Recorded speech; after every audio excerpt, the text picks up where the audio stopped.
अपने दम पर आगे बढ़ती नई रोशनी चाहूं और है। तकनीकों से हाथ मिला के मेहनत को जज्बात बना के नई धड़कनें खोज रही है सपनों का संबल। युवा कौशल बदलेगा देश का कल, युवा कौशल बदलेगा देश का कल।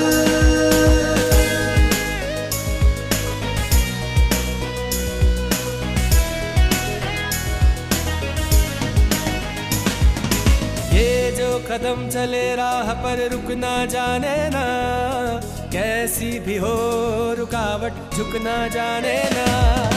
ये हिम्मत के राहगीर है खुद ही अपनी राह बनाए, सपनों की मंजिल हासिल कर खुशियों के हमराह बनाए।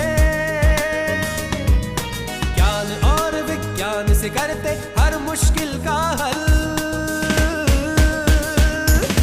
युवा कौशल बदलेगा देश का कल, युवा कौशल बदलेगा देश का कल।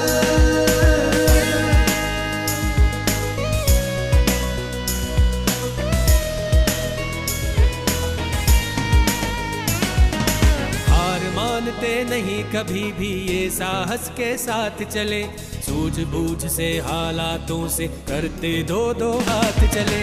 अपनी धुन के पक्के जब ये कौशल को अपनाते हैं, दुनिया भर से कदम मिला के आगे बढ़ते जाते हैं।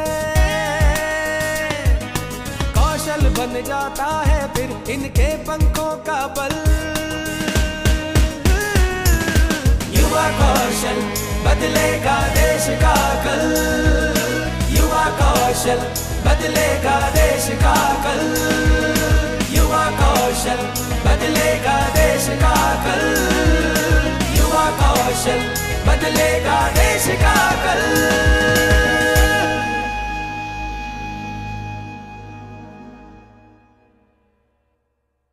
किसी अधोसंरचना को सुंदर रूप प्रदान करना एक आर्ट है, एक कला है। आज के युवा कौशल कार्यक्रम में मैं सिमी आप सभी दर्शकों को लेकर चलूंगी इसी कौशल कला को एक्सप्लोर करने। तो आइए दोस्तों, शुरुआत करते हैं इसी आर्ट और कला को जानने और हमारे युवाओं को इससे रूबरू कराने की।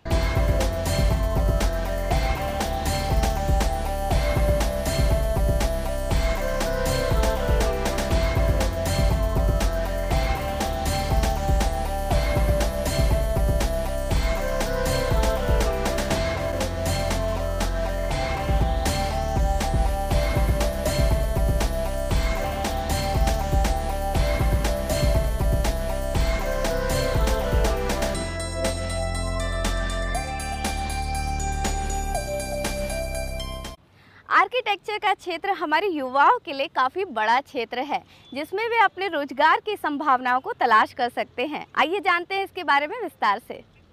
मेरी एजुकेशन भोपाल से ही हुई है। मैं एक मल्टीनेशनल कंपनी में काम करता था। उसके बाद मेरी पोस्टिंग जगदलपुर हुई। जगदलपुर में एक दिन मैं अपने डीलर के पास गया और डीलर ने मुझसे कहा कि आपको मैं एक मेरा जो उसका ओरिजिनल बिज़नेस था वहाँ मैं लेके चलता हूँ। वो मुझे अपने बिज़नेस की ओर लेके गया, जहाँ पे मैंने फ़र्स्ट टाइम बस्तर आर्ट देखा था। तो वहाँ लेके गया तो मैंने देखा कि बहुत सारे आदिवासी लकड़ी के ऊपर कार्विंग कर रहे हैं, कोई कुछ ना कुछ नक्काशी कर रहे हैं। वहीं से, और मेरा शुरू से ही बेसिकली इंटरेस्ट बचपन से ही क्रिएटिविटी पे था, मेरा आर्ट पे था। बट कुछ सर्कमस्टांसेस होते हैं, आप लोगों को मालूम है कि एक पारिवारिक के कारण, प्रेशर के कारण जॉब में आना पड़ता है। तो मैं जॉब में आया, बट मेरा इंटरेस्ट था। और जैसे ही मैंने उस दिन डीलर के साथ में जाने के बाद में मैंने बस्तर आर्ट को देखा, उसी दिन मैंने ये सोच लिया था कि अब मेरे को मेरी लाइन, मेरा जो इंटरेस्ट है वो मेरे को इस क्रिएटिविटी की ओर ही ले जाना और इस ट्राइबल आर्ट की ओर ही ले जाना। मैं आया भोपाल लौट के, मैंने जॉब छोड़ा। पूंजी इतनी नहीं थी, बेसिकली आपको मालूम है कि फर्स्ट ऑफ ऑल एक पैसे लगते हैं एक किसी भी बिज़नेस को स्टार्ट करने के लिए, बट उतना मेरे पास में पूंजी नहीं थी। बट ग्रेजुअली मैंने जाके अपना शुरुआत छोटे पूंजी से करी। मैं बस्तर गया, मैंने कुछ मूर्तियाँ, कुछ जो स्कल्पचर्स थे वो मैं लेके आया यहाँ पे भोपाल में। भोपाल आने के बाद में मैंने अपना शुरू किया, धीरे धीरे बिज़नेस स्टार्ट किया। फिर मैं इंटीरियर में आया, मैंने इंटीरियर में कुछ अपने प्रोजेक्ट से जो मैं जाता था लोगों के पास में और लोगों से बोलता था कि मेरे को करना है। सडनली एक दिन स्ट्राइक हुआ जब मैं ये काम कर रहा था उसके बाद में मेरे साथ में एक मेरे जो पार्टनर हैं, हम दोनों ने साथ में शुरू किया इस ट्रेडिशनल को आगे बढ़ाया। तो वहाँ से एक हम लोगों को जो मेरी इंटरेस्ट की लाइन थी वो मिल गई, एक ट्राइबल आर्टिस्ट जुड़े, एक जो बेसिकली हम ट्राइबल आर्टिस्ट, बस्तर आर्टिस्ट, अलग अलग तरीके के आर्टिस्ट हम लोगों को जुड़ते गए और ये लाइन हम लोगों को बढ़ती गई। मेरा ऐसा मानना है कि इंटीरियर डिज़ाइनिंग के ज़रिए से हम अपनी संस्कृति को बना सकते हैं। इसके बल्कि 3 एस्पेक्ट हो सकते हैं कि आप अपनी संस्कृति को भी बनाए रख सकते हैं और अपनी इनकम को भी, सोर्स ऑफ इनकम भी के रूप में भी इसको आगे अपन बढ़ा सकते हैं। और तीसरा है कि अपनी भविष्य पीढ़ी को भी अपनी संस्कृति के बारे में, सभ्यता के बारे में आगे इस धरोहर को आगे बढ़ाने के लिए प्रेरित किया जा सकता है। एक्चुअली वैसे तो 3D का यूज़ बहुत सारे लोग कर रहे हैं, बट 3D में क्या होता है कि आपके काम को इतना आसान कर दिया जाता है कि हम जो सोच सकते हैं वो देख सकते हैं, वो बना सकते हैं। इवन जो नहीं भी सोच सकते वो भी बना सकते हैं, जिसको आप इमेजिन नहीं कर सकते। तो हमने जो अपने आइडियाज़ हैं, ओन आइडियाज़, उनको 3D मॉडलिंग के थ्रू लोगों को दिखाना चालू किया और ऐसे डिज़ाइन बनाए जो प्री मेड नहीं है, मीन्स कि जो गैलरी में नहीं है उसके, वो हम अपने स्केच, चूँकि बैकग्राउंड आर्टिस्टिक है तो हम अपने स्केच को इमेजिन कर पाते हैं, हम अपने डिज़ाइन को इमेजिन कर पाते हैं और उसको मॉडल कर पाते हैं। तो यहाँ पे वो वेरिएशन मिलता है कि एक गैलरी से उठाया हुआ मॉडल या फिर आपका खुद का बनाया हुआ मॉडल, दोनों में अंतर समझ में आता है।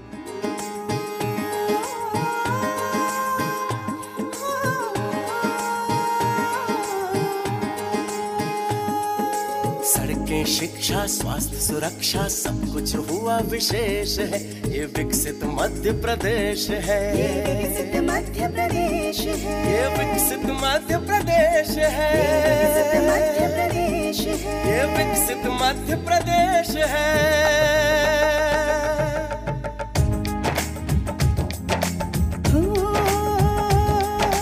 रोजगार हर घर तक आया, बेटी अब अभिमान बनी, खेती ने फिर कर्मण पाया, सड़कें सबकी शान बनी। शिक्षा ऋण के संबल ने सपनों को साकार किया, लैपटॉप कंप्यूटर लाके प्रतिभा को विस्तार दिया। योजनाएं कुछ ऐसी जिसने हर चेहरा खुशहाल रखा, 2 अंकों की विकास दर को लगातार हर साल रखा। हर दिन शुभ के पथ को गढ़ता प्रगतिशील परिवेश है, ये विकसित मध्य प्रदेश है, ये विकसित मध्य प्रदेश है, ये विकसित मध्य प्रदेश है,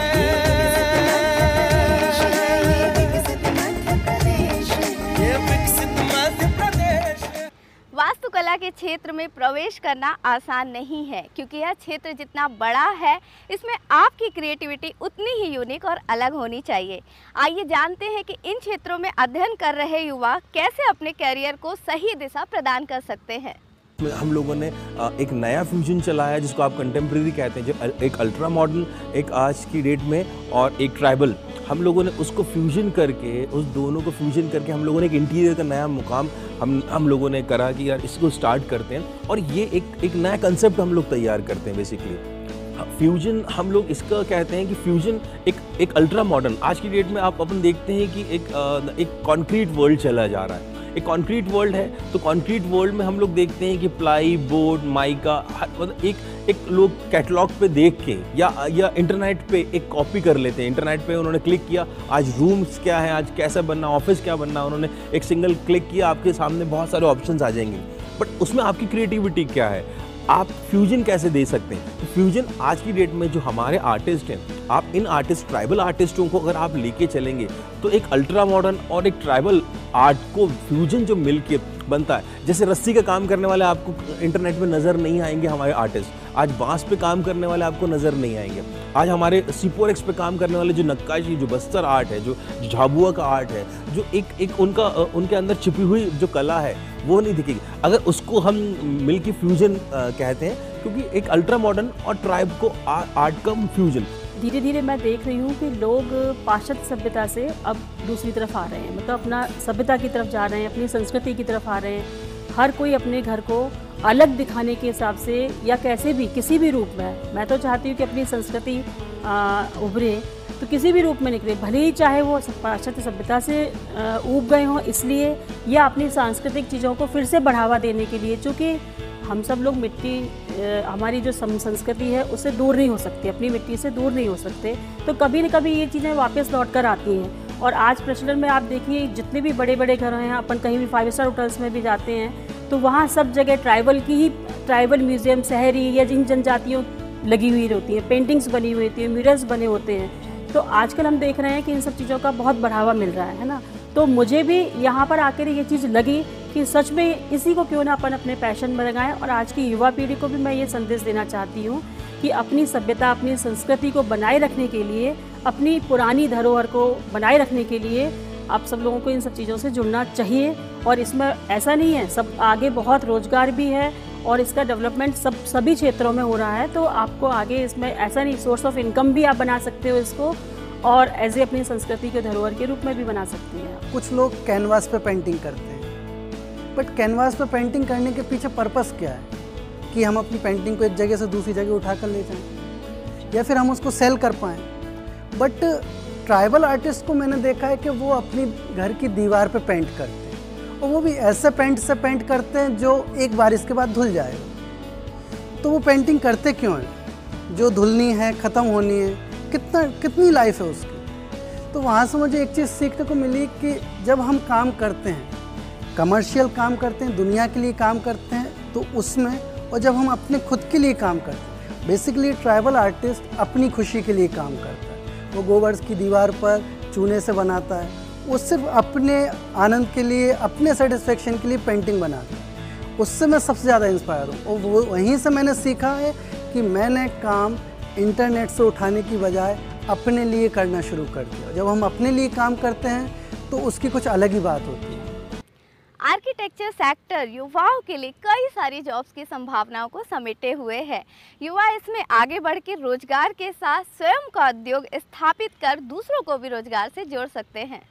मैं यूथ को यही एक मैसेज देना चाहूँगा कि वो अपनी पूरी तैयारी के साथ आए। अगर वो क्रिएटिविटी है, अगर उनमें क्रिएटिवनेस है तो वो अपनी क्रिएटिविटी दिखाएं, और उसके साथ में वो ऐसे लोगों को जोड़ें। हर आदमी मेरे हिसाब से क्रिएटिव होता है, हर आदमी में एक ना एक छुपा हुआ एक क्रिएटिव आदमी है जो खुद कुछ कर गुजरने को होता है, बट उसको प्लेटफॉर्म नहीं मिलता। मेरा ये कहना है कि जो इस फील्ड में आना चाहता है वो अपने थॉट प्रोसेस पहले क्लियर करे, अपने साथ लोगों को जोड़े, अपने साथ जो स्ट्रीट में जाता है या कहीं किसी गांव में जाता है या किसी ऐसी जगह जाता है जहाँ पे उसको दिखता है कि आर्ट है और इस आदमी में आर्ट इस आदमी के हाथ में हुनर है, तो उसको कैच करे, उसके साथ में वो अपने आप को उसको जोड़े ताकि उसको भी प्लेटफॉर्म मिले, उसका आर्ट भी जिंदा रहे। और आज वो अपने थॉट प्रोसेस से क्या क्या कर सकता है, नई क्रिएटिविटी उसको जोड़ के वो क्या करना चाहेगा इन फ्यूचर, क्योंकि इसमें बहुत बड़ा स्कोप है। आप कुछ भी डिफरेंट करेंगे आपको स्कोप रहेगा। आपके उसमें आज की एज में यूथ बहुत तेज भगता जा रहा है, वो एक ट्रेडिशनल वे में जा रहा है कि जो काम कर रहा है आदमी उसी के पीछे जा रहा है। वो इंटरनेट को यूज़ करता है, वो मोबाइल से निकाल देता है। किसी ने कहा कि मुझे डिज़ाइन करना है तो वो मोबाइल पे क्लिक करेगा, आपको डिज़ाइन से उस डिज़ाइंस में आपका क्या नया है। तो इंटरनेट आपके साथ है बट आपकी क्रिएटिविटी उसमें क्या है, तो आप अपनी क्रिएटिविटी लेके आएँ। इनफैक्ट आप उन लोगों की जो आर्टिस्ट हैं उन लोगों की क्रिएटिविटी के साथ जोड़ के एक फ्यूजन आप तैयार करें और आप नया एक अपना एक आर्ट दें उसमें। उठेगा दिल जो देखें दिल हिंदुस्तान का, उठेगा दिल जो देखें दिल हिंदुस्तान का। खजुराहो का शिल्प छुआ तो कला की खुशबू बिखर गई, बेड़ा घाट की जलधारा में नजर उतर कर निकर गई। ग्वालियर के महल सुहाने, बुंदेलों का नगर और था, अरे पूर्वजों की भीम बेटिका सांची का स्तूप अमर, विंध्या की वो हरी वादियां, मांडू का जहाज महल, और कान्हा बांधवगढ़ में बागों की दहाड़ियां। ओंकारेश्वर में ममलेश्वर, महाकाल का धाम यहाँ, महाकुंभ की करें प्रतीक्षा, चित्रकूट में राम यहाँ।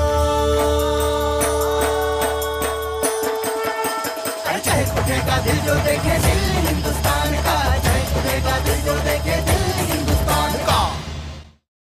वो युवा जो वास्तुकला के क्षेत्र में अपना मुकाम बनाना चाहते हैं, उनके लिए हमारे आज के कार्यक्रम में ऐसी ही सक्सेस स्टोरी हम आपसे शेयर करेंगे ताकि वे इनसे सीख लेकर इस क्षेत्र में आगे बढ़ सके।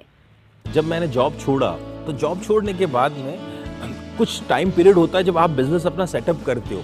उस बिजनेस सेटअप करने में आपके साथ में कई अप्स एंड डाउन्स होते हैं जो आपको रियलाइज़ कराते हैं ज़िंदगी के अप्स एंड डाउन्स की क्या क्या परेशानी होती हैं। और हम लोग हिंदुस्तान में रहते हैं, आपके फैमिली के प्रेशर्स रहते हैं, आपके सर्कल, आपके सोसाइटी के प्रेशर्स रहते हैं कि देखो इसने जॉब छोड़ दिया है, बिज़नेस में आया है। बिज़नेस आज की डेट में एक एंसेस्ट्रल बिज़नेस होता है जो एक पूर्व चला आ रहा है कि किसी के बैक सपोर्ट्स होते हैं। विदाउट बैक सपोर्ट अगर आप बिज़नेस में उतरते हो और विदाउट एनी मतलब आपके पास में कोई पूंजी नहीं है तो उसको आपको सर्वाइव करना और उसको सस्टेन करना सबसे मुश्किल होता है। तो आप उसको सस्टेन करके सर्वाइव करना और आपके खर्चे भी चलने, आपके साथ में लाइफ के और भी सारे ऑप्शंस चलते रहते हैं, उसके साथ में आप पैरेलल करके आपने किस स्ट्रगल, तो वो लाइफ का जो एक पीरियड था, स्पैन था, वो देखा है। और मेरे ख्याल से मैंने ही सभी लोगों ने स्ट्रगलर तो सभी का होता है। कोई भी अगर पैराशूट और ग्राउंड रूट की बात करते हैं तो हम बेसिकली ग्राउंड रूट से ही लोग हैं क्योंकि हम लोगों ने सारी चीज़ें देखने के बाद में, बट स्पैन जो था, जो जॉब छोड़ने के बाद में जो बिज़नेस का जो प्रोजेक्ट था, फर्स्ट प्रोजेक्ट, हम लोग वहाँ से तो हम लोग दूसरे के ऑफिस में बैठते थे, कभी बस से आते थे, प्रोजेक्ट पे जाना है तो वी शेयर द थिंग्स, कैसे जाना है क्या, तो वो स्ट्रगल का टाइम हर एक को है। और वी स्टार्टेड द बिजनेस, हम लोगों ने करा। बचपन से ही ड्राइंग, स्केचिंग इन सब का शौक़ था, तो लोग बोलते थे कि आर्टिस्ट बनना है। बट जैसे ही एजुकेशन ख़त्म हुई, स्कूल एजुकेशन, उसके बाद सोचा कि आर्टिस्ट का क्या स्कोप है, क्या आर्टिस्ट बन के करेंगे क्या। तो सोचा कि डिज़ाइनिंग इंडस्ट्री में जाते हैं। तो फिर उसके बाद फैशन डिज़ाइनिंग का एक इंस्टीट्यूट खुला था उस समय भोपाल, तो पहुंच गए फैशन डिज़ाइनिंग के लिए। वहाँ पर देखा तो उसमें 3 ऑप्शन थे, फैशन डिज़ाइनिंग, इंटीरियर डिज़ाइनिंग और ज्वेलरी डिज़ाइनिंग। तो फैशन डिज़ाइनिंग थोड़ा लगा कि यार इसके लिए बैकग्राउंड की ज़रूरत है, बट इंटीरियर डिज़ाइनिंग ऐसा लगा कि हाँ ये परफेक्ट सब्जेक्ट है। इंटीरियर डिज़ाइनिंग में स्कोप बहुत है, बहुत कुछ करने के लिए है, तो वहाँ से चूज़ किया इंटीरियर डिज़ाइनिंग और बस बीएससी एक कोर्स इंटीरियर डिज़ाइनिंग में करना शुरू कर दिया। उसके बाद फर्स्ट ईयर तक तो किया, फिर थोड़ी सी कोर्स चूँकि बहुत महंगा था तो फाइनेंशियल प्रॉब्लम की वजह से वहीं पे उसको छोड़ दिया। देन सोचा कि अब अगर पढ़ाई नहीं की है तो काम तो करना पड़ेगा। और जब काम करना शुरू किया तो सबसे टफ प्रॉब्लम था अपने आइडियाज़ दूसरों को बताना, कि हमारे दिमाग में जो है वो हम सामने वाले को कैसे एक्सप्लेन करेंगे। तो सोचा स्केचिंग से हम बता पाएंगे, क्योंकि वो गॉड गिफ्टेड थी तो उससे काफ़ी हद तक तो हेल्प हुई, बट फिर भी हम अपने आइडिया को 100% एक्सप्लेन नहीं कर पा रहे थे। तो मेरे किसी मित्र ने बताया कि 3D में हम वो सब कर सकते हैं जो हम सोच सकते हैं, तो बड़ी अच्छी चीज़ थी वो। तो उस कोर्स को करना स्टार्ट कर दिया। उस कोर्स को करते करते फिर एजुकेशनल लोन लिया, चूँकि फाइनेंशियल प्रॉब्लम था और वो कोर्स भी काफ़ी महंगा था, लेकिन गवर्नमेंट का वो स्कीम थी, उसके थ्रू हमको लोन इजीली मिल गया। अब जब लोन मिल गया तो उस कोर्स को करने लगे। उस 1 साल के कोर्स के बाद हमारी इंस्टीट्यूट की तरफ से जॉब लग गई। तो जॉब लगी तो हमको हैदराबाद पहुंचा दिया। हैदराबाद में जॉब करने लगे एज अ इफेक्ट आर्टिस्ट, हम वहाँ पर जॉब कर रहे थे। बट मोटिव तो ये नहीं था ना, उद्देश्य तो कुछ और था, हम तो इंटीरियर डिज़ाइनर बनने निकले थे। बट वहाँ पे फिर एक दिन अचानक ऐसा ख्याल आया कि हम गलत ट्रैक पर जा रहे हैं। जॉब छोड़कर सीधे भोपाल आए, और भोपाल आने के बाद काफ़ी 1-2 साल तक तो स्ट्रगल चलता रहा, क्योंकि सीधी सी बात है, जब सब कुछ छोड़ कर आएंगे तो पैसा तो रहेगा नहीं, और पैसा नहीं था तो सेम कि काम मिले, कोई काम दे, अपने आइडियाज़ किसको बताएं, कोई प्लेटफॉर्म नहीं, सिंगल आदमी। क्योंकि 3D का नॉलेज था और भोपाल में ये चीज़ नई भी थी, और हमने जो अपने आइडियाज़ हैं, ऑन आइडियाज़, उनको 3D मॉडलिंग के थ्रू लोगों को दिखाना चालू किया, और ऐसे डिज़ाइन बनाए जो प्री मेड नहीं है। एक छोटी सी ड्राइंग थी, तो वहाँ से हमारी शुरुआत हुई। धीरे धीरे उन लोगों को मेरा काम पसंद आया, हम वो करने लगे थे जो वो चाह रहे थे। धीरे धीरे हमारे आइडियाज़ क्लियर होते गए, उनको भी हमसे हेल्प होती गई और उन्होंने हम पर और विश्वास करना चालू कर दिया। क्रिएटिविटी वास्तुकला के क्षेत्र में बेहद आवश्यक है, क्योंकि क्रिएटिविटी ही इस क्षेत्र में एक ऐसा मापदंड है जिससे इस क्षेत्र को और अधिक एक्सप्लोर किया जा सकता है। कोई भी आर्टिस्ट कम नहीं है। हर आर्टिस्ट आप देखेंगे बैम्बू पे काम करने वाला, एक वुडन पे काम करने वाला, एक पत्थर पे काम करने वाला। हमारे हिंदुस्तान में हमारे जैसे, मध्य प्रदेश जैसे आर्टिस्ट आपको कहीं नहीं मिलेंगे। तो मेरा यही, हम लोगों का यही ध्येय है कि हम लोग इन लोगों को प्लेटफॉर्म अच्छा दें और एक बहुत खूबसूरत ये लोग एक फ्यूजन तैयार करें जिसको पूरी दुनिया सराहे। मतलब हिंदुस्तान की तो मैं बात कर ही रहा हूँ, बट इनफैक्ट ये पूरा इंटरनेशनल वर्ल्ड में इसकी मार्केटिंग हो और हमारे इन आर्टिस्टों को एक बहुत अच्छा प्लेटफॉर्म मिले। अब वक्त हो चला है आपसे विदा लेने का। अगले हफ्ते इसी दिन इसी समय फिर मिलेंगे।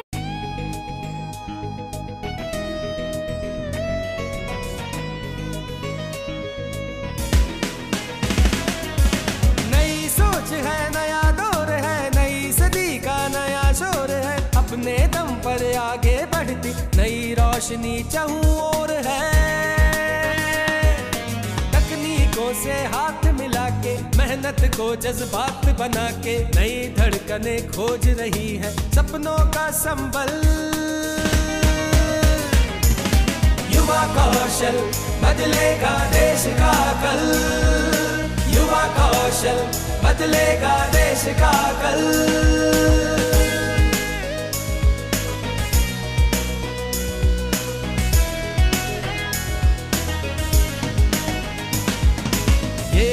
कदम चले राह पर रुकना जाने ना, कैसी भी हो रुकावट झुकना जाने ना। ये हिम्मत के राहगीर है, खुद ही अपनी राह बनाए, सपनों की मंजिल हासिल कर खुशियों के हमराह बनाए। ज्ञान और विज्ञान से करते हर मुश्किल का हल। युवा कौशल बदलेगा देश का कल, युवा कौशल बदलेगा देश का कल।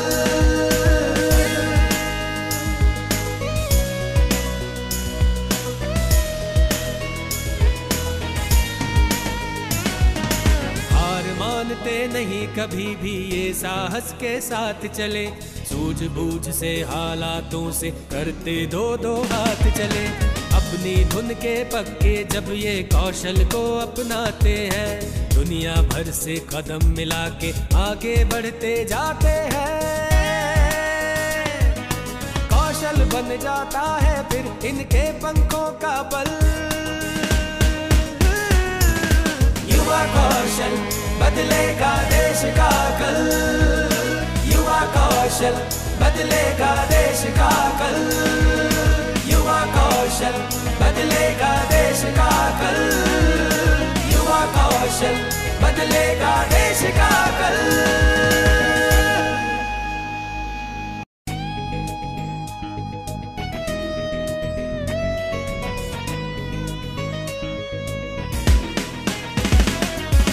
नई सोच है, नया दौर है, नई सदी का नया शोर है, अपने दम पर आगे बढ़ती नई रोशनी चाहूं और है। तकनीकों से हाथ मिला के, मेहनत को जज्बात बना के, नई धड़कनें खोज रही है सपनों का संबल। युवा कौशल बदलेगा देश का कल, युवा कौशल बदलेगा देश का कल।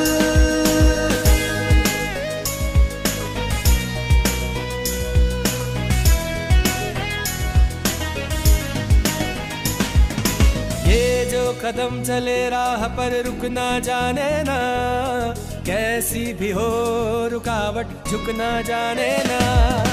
ये हिम्मत के राहगीर है, खुद ही अपनी राह बनाए, सपनों की मंजिल हासिल कर खुशियों के हमराह बनाए। ज्ञान और विज्ञान से करते हर मुश्किल का हल। युवा कौशल बदलेगा देश का कल, युवा कौशल कौशल बदलेगा देश का कल।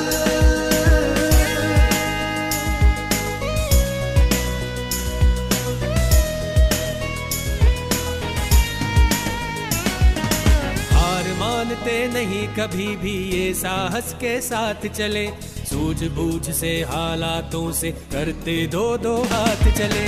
अपनी धुन के पक्के जब ये कौशल को अपनाते हैं, दुनिया भर से कदम मिला के आगे बढ़ते जाते हैं। कौशल बन जाता है फिर इनके पंखों का बल।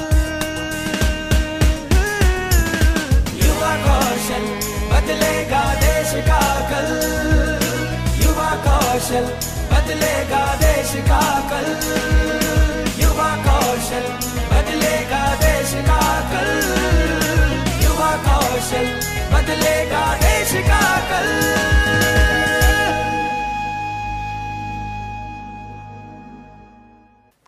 संगीत जब भी हमारे कानों में गूंजता है, मन प्रसन्नचित होता है। जी हाँ, रिसर्च में पाया गया है कि किस तरह मधुर संगीत लोगों की गंभीर बीमारियों को ठीक करने में कारगर है।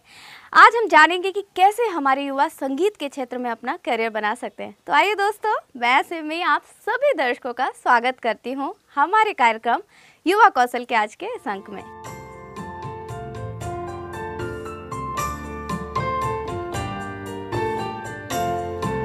मुझे अपने ख्वाबों की बाहों में पाकर कभी नींद में मुस्कुराती तो होगी, उसी नींद में कसमसा कर सराहने से तकिए गिराती तो होगी। कहीं एक मासूम नाजुक सी लड़की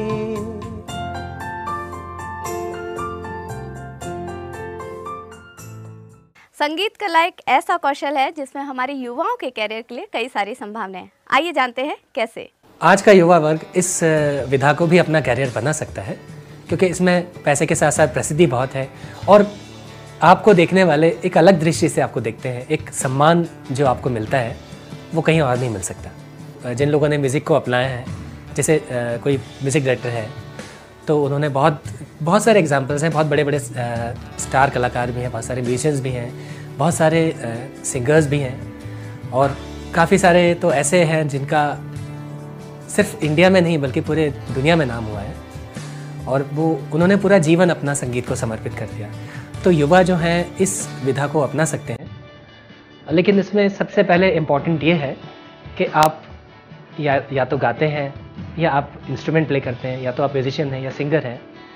तो उस चीज़ में सबसे पहले आपको ये सेलेक्ट करना पड़ेगा कि आपकी विधा क्या है। अपनी विधा चुनें, उसको परफेक्ट बनाएं, अपनी स्पेशलिटी बनाएं उसको। उसके बाद फिर इस क्षेत्र में आप आगे बढ़ सकते हैं। हमने सुना था कि संगीत को सिर्फ एहसास किया जा सकता है, लेकिन अगर इस बात को किसी ने प्रूव किया है तो एक ऐसे इंसान है जिसने अपनी कड़ी मेहनत से संगीत जैसे कौशल से लवरेज क्षेत्र में नेत्रहीन होने के बावजूद अपना करियर बनाया। इस इंसान का जज्बा हमारे युवाओं के लिए प्रेरणा है। संगीत के क्षेत्र में मेरा गुरु कोई नहीं रहा। स्पेशली रेडियो और टीवी को मैं गुरु मानता हूँ और माँ जो है वो मेरे लिए प्रेरणा स्रोत रही। और अगर सिंगिंग की बात की जाए तो मैं सबसे ज़्यादा आइडल मानता हूँ जगजीत सिंह साहब को, जो कि हमारे देश के बहुत बड़े गज़ल सिंगर रह चुके हैं। संगीत जब हम सुनते हैं तो इस बात का एहसास नहीं होता कि इसके पीछे कितनी कड़ी मेहनत होती है। जी हाँ दोस्तों, कई लोगों की टीम मिलकर अपने कौशल के दम पर उत्कृष्ट संगीत तैयार करती है, जिससे हमारा मन मंत्रमुग्ध हो जाता है। आज जिस शख्सियत से हम रूबरू हो रहे हैं, आइए जानते हैं संगीत के क्षेत्र में उनका स्ट्रगल और सक्सेस की कहानी। म्यूज़िक की जो शुरुआत हुई मेरी ज़िंदगी में वो कैसे हुई मैं आपको बताना चाहूँगा। मैं बहुत छोटा हुआ करता था, लगभग 9-10 साल का होगा मेरे ख्याल से, 10 या 11 साल का होगा। उस वक्त संगीत की थोड़ी बहुत समझ आ जाती है इंसान को, थोड़ा बहुत समझने लगता है। तो उस वक्त मैं रेडियो में या टीवी में या टेप रिकॉर्डर में कुछ भी सुनता था तो मुझे बहुत अच्छा लगता था और कभी कभी ये भी सोचता था कि काश मैं इंस्ट्रूमेंट प्ले कर सकूं या बजा सकूं। तो मम्मी ने मुझे बहुत इंस्पायर किया इसके लिए। मम्मा ने कहा कि बोले बेटा तेरे लिए बोले मैं कुछ मंगवा देती हूँ। तो मम्मा ने एक छोटा सा खिलौना मेरे लिए मंगवाया, गिटार के रूप में। छोटा सा गिटार था, उससे मैंने सीखना शुरू किया। मम्मा बोलती थी बोले बेटा ये गाना प्ले करो, जो रेडियो में बज रहा है इसको प्ले करो। मैं कोशिश करता था और 2-3 बार बजाने के बाद थोड़ा बहुत प्ले कर लेता था। और एक बात और है कि मेरे घर में किसी को ये मालूम नहीं था कि गिटार पकड़ते कैसे हैं। तो जैसा मैंने पकड़ा वैसे ही बजाना शुरू किया, इसलिए मेरा स्टाइल सबसे अलग है। मैं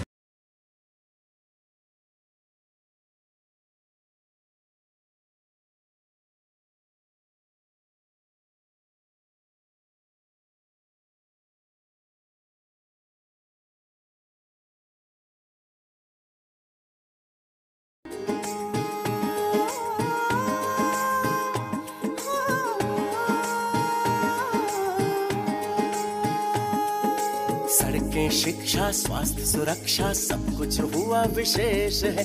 ये विकसित मध्य प्रदेश है, ये विकसित मध्य प्रदेश है, ये विकसित मध्य प्रदेश है, ये विकसित मध्य प्रदेश है।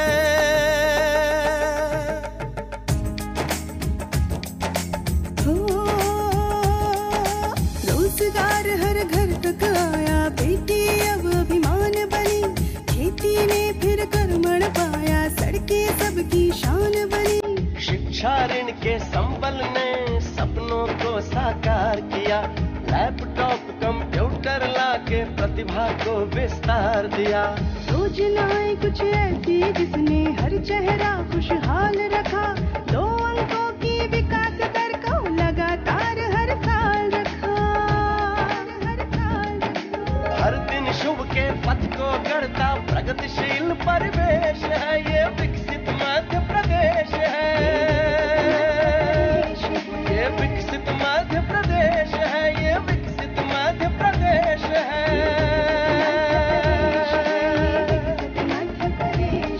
ये विकसित मध्य प्रदेश है। जीवन भगवान की देन है और हमारा ईश्वर प्रत्येक व्यक्ति को किसी न किसी हुनर से नवाजता है। जी हाँ, राजू राव अपनी आंखों से देख तो नहीं सकते, लेकिन वे मधुर संगीत की उस कल्पना को भाप लेते हैं जो दर्शक सुनना चाहते हैं। और कहीं ना कहीं उनका अद्भुत कौशल है जिसके दम पर वे आत्मनिर्भर है और खास तौर से दूसरों के लिए प्रेरणा का स्रोत है।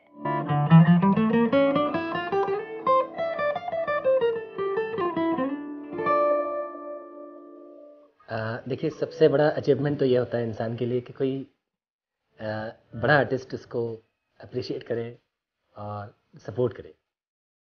तो ऐसा कुछ थोड़ा बहुत मेरी लाइफ में भी रहा है। मैंने कई अच्छे सेलिब्रिटीज़ के साथ परफॉर्म किया है, जिनमें से कई सारे नाम मैं आपको बताऊंगा। सबसे पहले मैंने परफॉर्म किया था गुलाम अली साहब के साथ। ये बात है करीब अब से 16 साल पहले।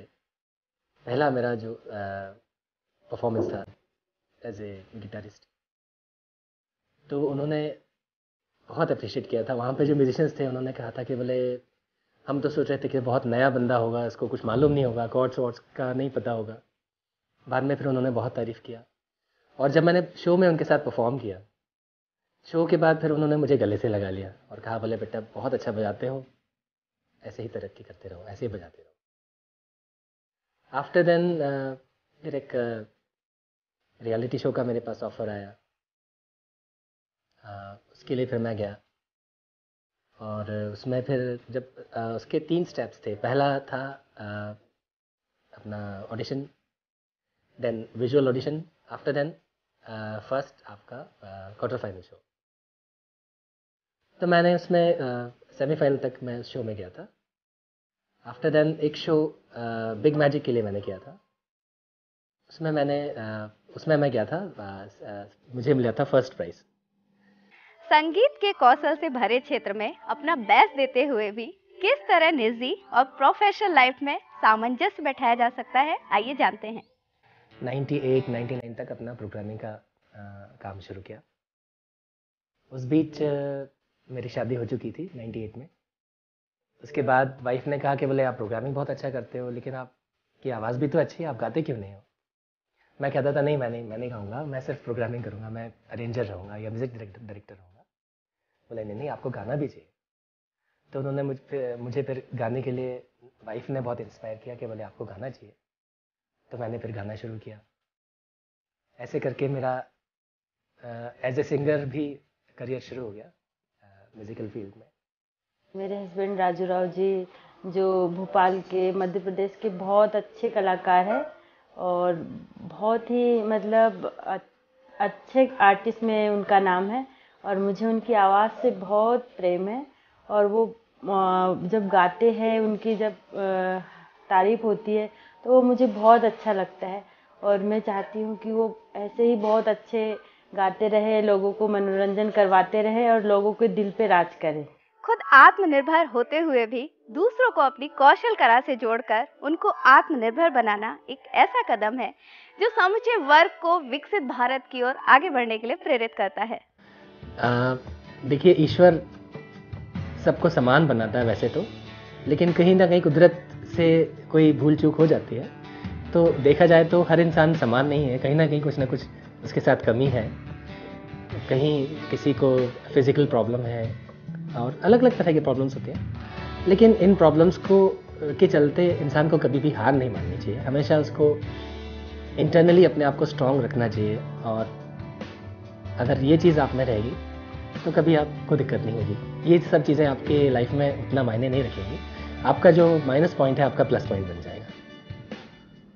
अपनी कमजोरियों को यदि हम जान जाएं तो वह हमारी सबसे बड़ी ताकत बन जाती है। जी हाँ, आज के मोटिवेशन किरदार किस तरह आईटी तकनीक की मदद से संगीत को निखार रहे हैं, सचमुच ही अद्भुत है। संगीत के क्षेत्र में इस तरह के इनोवेशंस बहुत कम देखने को मिलते हैं और ध्यान रखने वाली बात यह है कि यह इनोवेशंस आपको प्रेरित भी करता है। जी हाँ दोस्तों, यदि आप भी अपना मन बना लें तो कोई भी मुश्किल आपको किसी भी क्षेत्र में आगे बढ़ने से नहीं रोक सकती। संगीत के क्षेत्र में हम ऐसे आगे बढ़ सकते हैं। हमारे युवाओं के लिए आजकल बहुत सारी अपॉर्चुनिटीज़ हैं, बहुत सारे ऑफर्स हैं और काफ़ी सारे वेबसाइट्स भी हैं, बहुत सारे रियलिटी शोज़ हैं, काफ़ी सारे चैनल्स हैं। तो इसके लिए ये है कि अगर आप सिंगर हैं तो आप लाइव शोज़ करें या वेबसाइट्स के थ्रू अपने आप को अपलोड करते रहें अलग अलग जगह पर। कौशल का कोई भी क्षेत्र हो, यदि आप अपनी कड़ी मेहनत और लगन से उस फील्ड में अपना बेस्ट देते हैं तो उसका परिणाम हमेशा ही आपकी सक्सेस स्टोरी के रूप में दूसरों के लिए प्रेरणा बनता है। लिखने में वक्त तो लगता है, नए परिंदों को उड़ने में वक्त तो लगता है। हो प्यार का पहला खत लिखने में वक्त तो लगता है। और आज जो संगीत के क्षेत्र में मैं अपने आप को एज अ म्यूजिशियन देखता हूँ, as a music director, as a singer देखता हूँ, तो राजू राव जी से इंस्पायर होके ही इस चीज़ में ज़्यादा बढ़ा हूँ।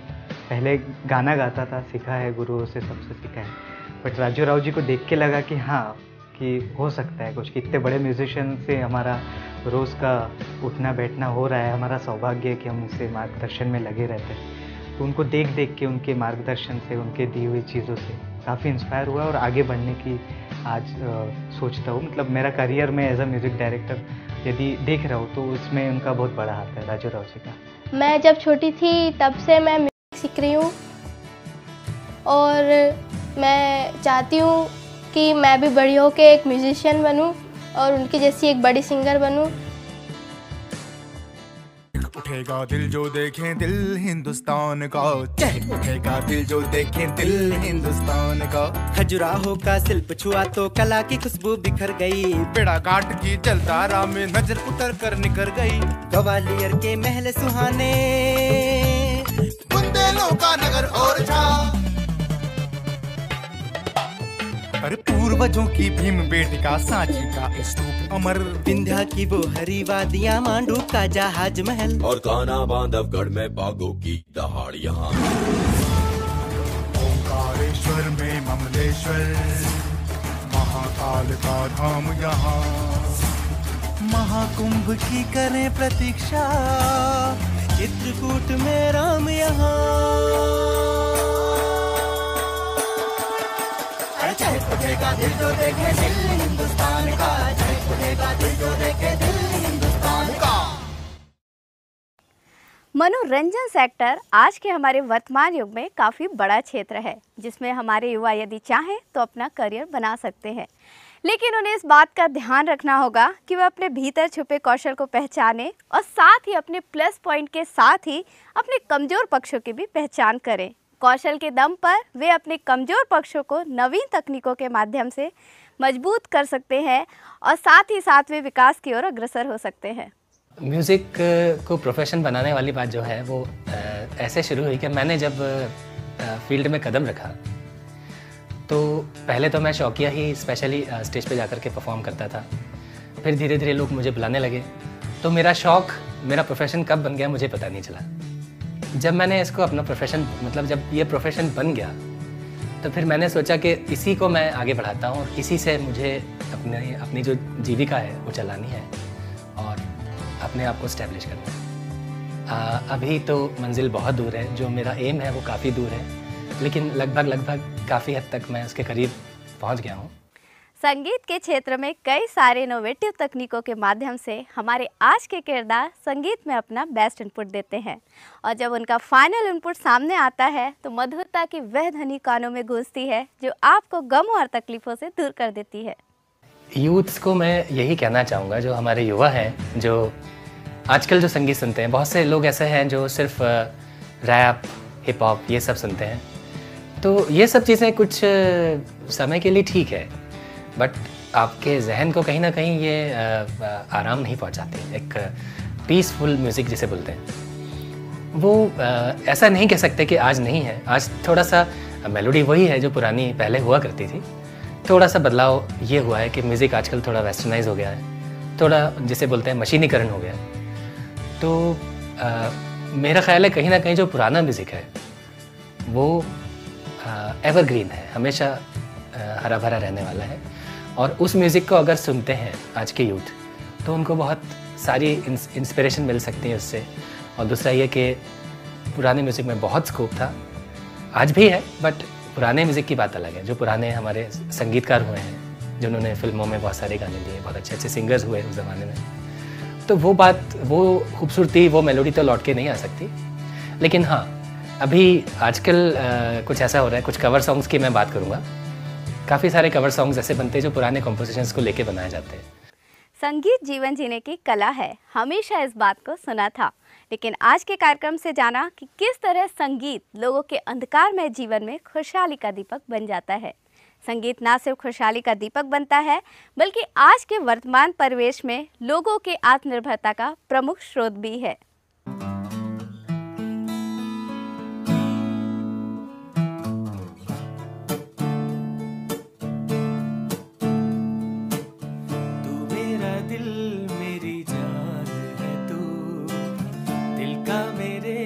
अरमान है तू, तेरे ही दम से जहां है मेरा, मेरी सही पहचान है तू, तू मेरा दिल मेरी जान है तू, दिल का मेरे अरमान है तू, तेरे ही दम से जहां है मेरा, मेरी सही पहचान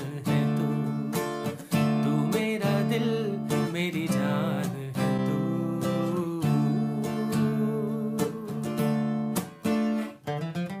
आज का कार्यक्रम युवाओं को इतना संदेश तो देता ही है कि वे संगीत के क्षेत्र में आत्मनिर्भर होकर दूसरों को भी आत्मनिर्भरता से जोड़ सकते हैं। इसी संदेश के साथ आज के कार्यक्रम का समापन करते हैं और अगले हफ्ते फिर मिलेंगे इसी समय इसी प्रोग्राम में। तब तक के लिए नमस्कार।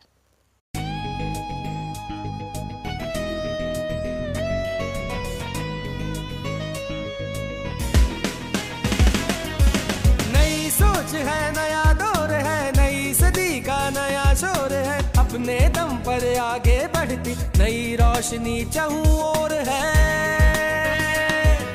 तकनीक लोगों से हाथ मिला के, मेहनत को जज्बात बना के, नई धड़कने खोज रही है सपनों का संबल।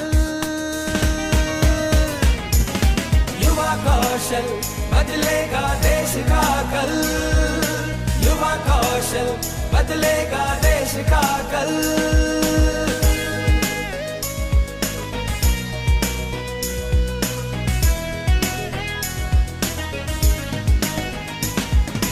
ये जो कदम चले राह पर रुकना जाने ना, कैसी भी हो रुकावट झुकना जाने ना।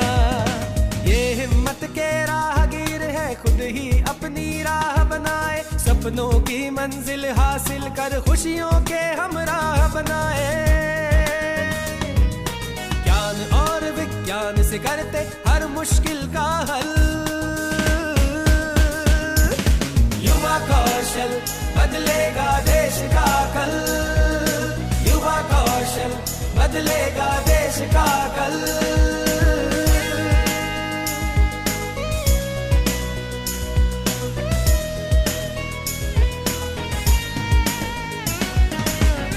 मानते नहीं कभी भी ये साहस के साथ चले, सूझबूझ से हालातों से करते दो दो हाथ चले। अपनी धुन के पक्के जब ये कौशल को अपनाते हैं, दुनिया भर से कदम मिला के आगे बढ़ते जाते हैं। कौशल बन जाता है फिर इनके पंखों का बल, युवा कौशल बदलेगा देश का कल, युवा कौशल बदलेगा देश का कल, युवा कौशल बदलेगा देश का कल, युवा कौशल बदलेगा